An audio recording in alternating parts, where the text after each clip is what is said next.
Hey guys. So obviously you have not seen me for a long time. I don't even know if anyone's watching this, but if you are, hey, I'm back. I'm alive. I am doing my nails currently. I just wanted to do like a little 2022 recap with the year coming to an end. It's gonna get really dark really fast. But I think it's important for people to speak out about their mental health, and not everyone's always okay. It's just impossible for everyone to always be happy, and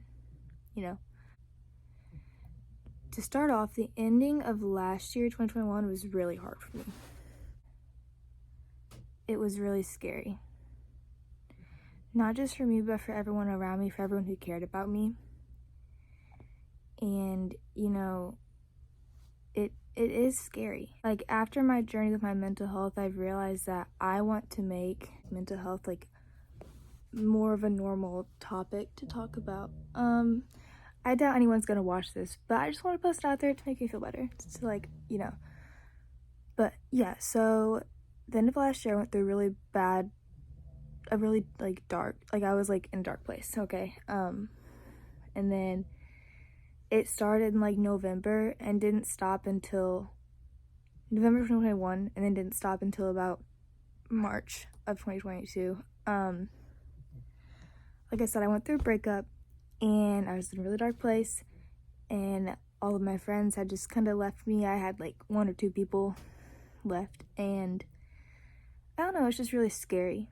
Okay, anyways, I was a cheerleader in high school, right? Competitive cheer, like all that stuff. So you would think like being in front of big crowds and all this stuff would be normal to me, and it was for 3 or 4 years, and then all of a sudden it just became the scariest thing to me. Like, just people in general became the scariest thing to me. My anxiety reached an all-time high. Like, I was skipping school at least twice or 3 times a week. I was constantly skipping my first hour class. My dog is snoring. Just ignore that. But and anxiety and depression go very hand in hand. Like, you don't have one without the other. And my anxiety was sending me into a very bad depression because I had anxiety about doing things. So I didn't get out of bed. I was isolating myself from the things that I used to love and like used to bring me joy and everything. And so everything was just really scary to me. And people would ask me, what are you scared of? What are you scared of? And I was like, I don't know. Like, I don't know what I'm scared of. I also developed an eating disorder because I constantly felt like sick and nauseous due to my anxiety. I couldn't eat. I normally weigh about 110 pounds, and I got down to about like 89, 90 pounds. So I was very sick, which that on top of everything else I was going through was not easy. Eventually, like, I told my mom, and she is like, my biggest supporter, and she has my back constantly. So she really helped me get through my dark time, and my best friend Emily really helped me. So I told my mom, and she's like, okay, we'll take you to the doctor, like, we'll get you on some meds, it'll be okay. And I did, but I'd already been like in this depression for like 2 or 3 months straight before I even went to the doctor, because I was just, again, I was scared. So I went to the doctor.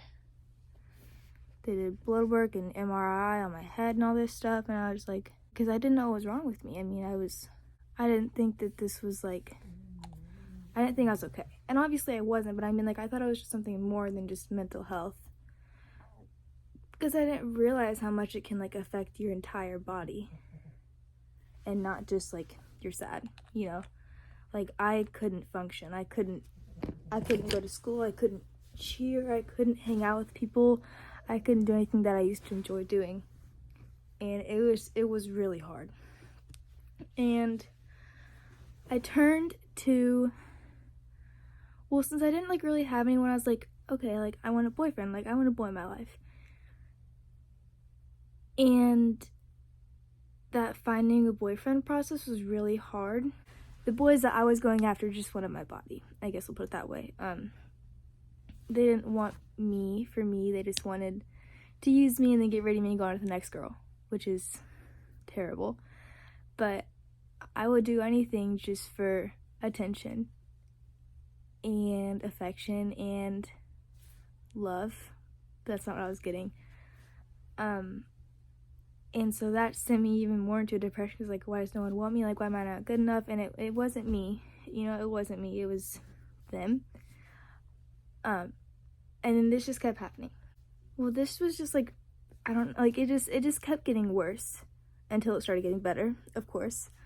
But in March of this past year, I did get sexually assaulted. And, you know, I didn't speak up about it for a really long time. I didn't. I kept it from my mom. I kept it from my family for a very long time. And that just hurt me worse than just, like, keeping that in and keeping that, like, it's, like, physically, like, a weight on your shoulders that you can feel. And, like, it was, like, weighing on my heart and, like, my, like, just my mind every single day. I was, like, I wanted to tell my mom every single day. And about 6 or 7 months after it happened, I finally, just a couple months ago, I just told her what happened. And we didn't really talk much about it, but it just took a big weight off my shoulders, because I felt like guilty for not telling her. She's my mom, you know, like, she knows everything. So yes, that was a big thing, and I want people to know that it's not your fault. That was my first thought in my mind, was like, it's my fault, like, I let this happen, like I invited this in, you know, it's my fault, and it's not. It's not your fault. I promise. If anyone, like I said, if anybody's watching this, it's not your fault. You're not alone, and you have people there who want to help you. Like, they want to help you, and they, you know, and like, not even just like victims of sexual assault, like anything, like depression, anxiety, like any mental health that you're going through, people would rather listen to you than to be at your funeral.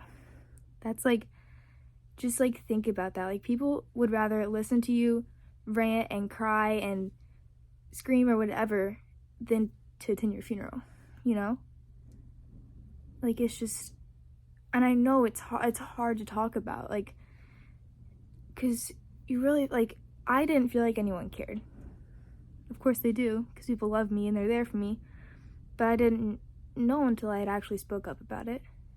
I don't know, I just wanted to recap of like this whole year and like what I've been through, and I've been through a lot, but I've also realized how to help it get better.